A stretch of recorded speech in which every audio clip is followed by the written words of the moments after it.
4 different diseases have broken out all over the world. Along with 3 other specialists, you have been chosen to save humanity. My name is Robert and I am the Co-op Gamer. And today I want to talk to you about Pandemic by Matt Leacock. Pandemic is a fully cooperative game for 2 to 4 players, ages 8 and up, and plays in about 30 to 90 minutes. In this game you'll have to find a cure for 4 different diseases. Once you've found all 4 cures, you've won the game. However, it's not as easy as it sounds. So first let me show you how to play the game, and then I'll tell you what I think about it. First, let's take a look at everything that's in the main game. This is what the game board looks like when you've set up the game. At the top of the game board, the infection deck is placed, and underneath that you'll find the infection rate track. On the left side is the outbreaks track, and on the bottom you'll find the cure markers and the player deck. This sticker is part of the On the Brink expansion and does not come with the main game.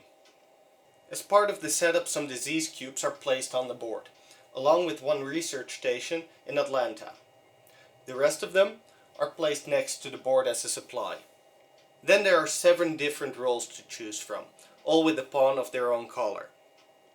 There's also a reference card for each player to show the actions they can do on their turn. At the beginning of the game, each player gets 2 to 4 player cards, depending on the number of players in the game. A player's turn consists of 3 different phases. First, you'll do up to 4 actions, then you'll draw 2 player cards, and after that you'll infect cities. Let me explain these phases more detailed. There are 4 movement actions.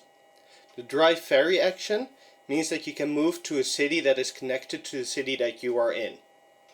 If you want to move a greater distance, you can discard a card to move directly to the city on that card.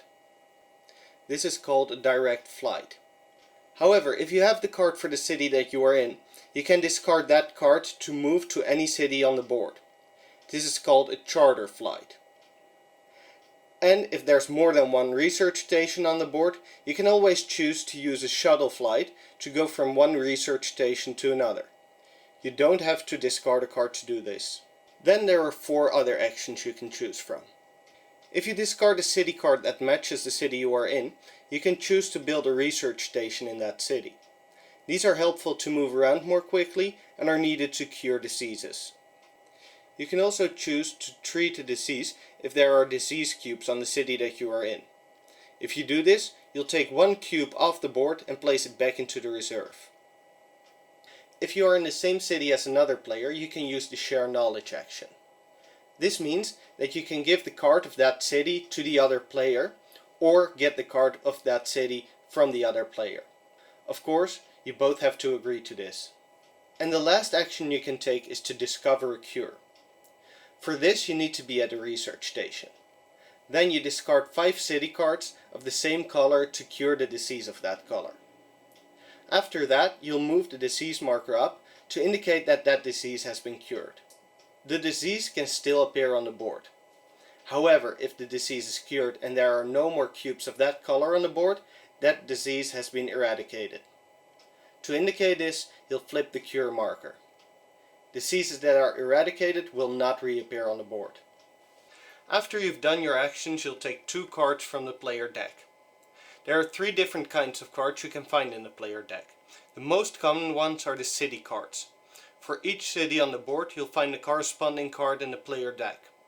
These can be used for actions I described before. Then there are 5 different event cards.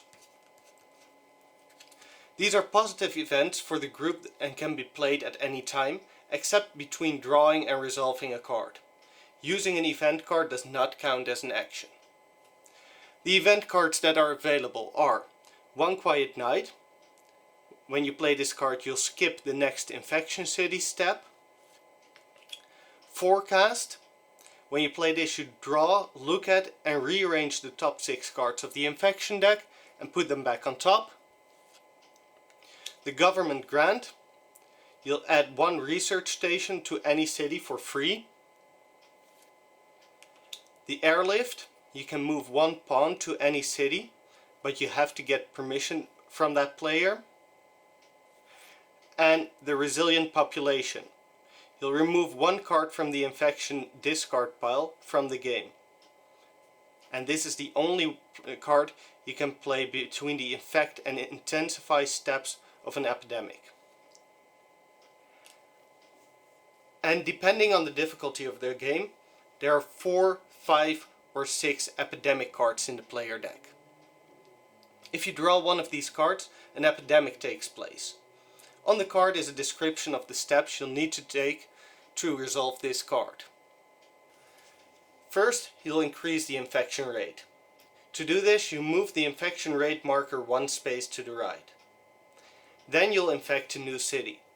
This means you draw the bottom card of the infection deck and put 3 disease cubes of that color on that city. If the city already has cubes of that color on it, you'll add enough cubes so that there are 3 cubes of that color on the city. After that, an outbreak occurs, but I'll tell you later on how to resolve an outbreak. And lastly, you'll intensify the infection deck. For that, you reshuffle all cards from the infection discard pile, including the ones you've just drawn, and place them back on top of the infection deck. Now you'll have a pretty good idea of the cards that will appear. However, the chance of an outbreak has also increased. At the end of this phase, you'll have a hand limit of 7 cards. If you have more cards in your hand, you'll have to play event cards or discard cards until you get back to a hand of 7 cards. If you have to draw cards but there aren't any available, the game ends and you've lost. Once you've drawn your cards and resolved an epidemic if needed, you'll go to the third phase of your turn, and that's the infection phase. Check the infection marker to see how many cards you'll have to draw. You draw that many cards and place a cube of the right color in the city that's shown on the card. If you need to place a cube but there are no more cubes of that color available, the game ends and you've lost. If a disease has been eradicated, you don't place a disease cube on that city. However, if a city already has 3 cubes of that color on it, you don't place a 4th one. Instead, an outbreak occurs. To resolve an outbreak, first you move the outbreak token one space down. If it gets to the last space on the outbreak track, the game ends and you've lost. If this is not the case, you have to place a disease cube of the color of the outbreak city in every city that is connected to that city. It is possible that this triggers another outbreak. You'll have to resolve that outbreak the same way as you did with the first one. However, the first city will not have another outbreak because of this. Because you always place cubes of the color of the outbreak city, it is possible that a city gets disease cubes from different colors. However, outbreaks only occur when there are 3 cubes of the same color on the city and a 4th one should be added. So there are 3 ways to lose the game.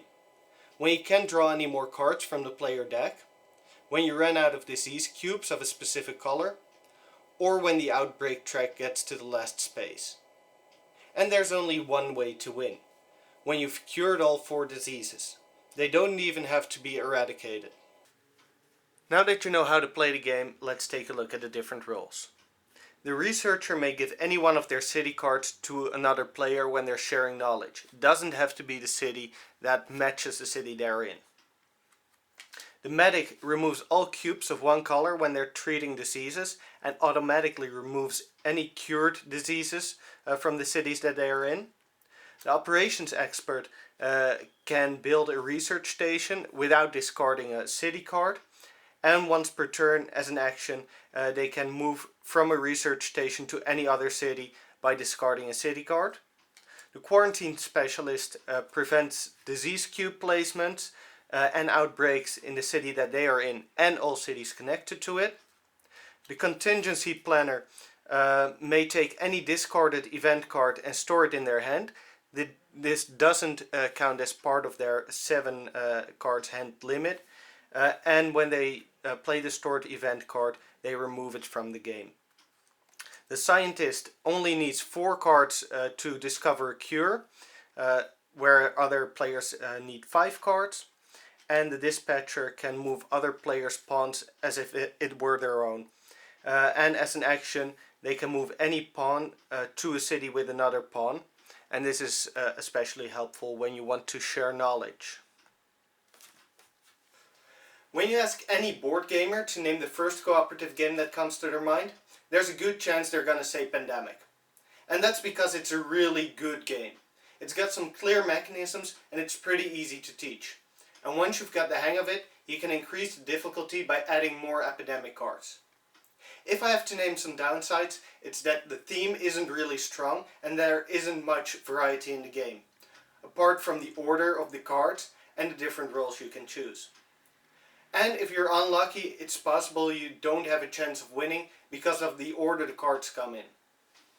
However, the different roles do play very different, and the game also changes somewhat depending on the combination of the roles you choose.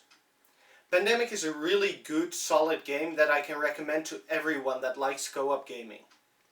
That's it for this time. My name is Robert, the Co-op Gamer, and I hope to see you next time.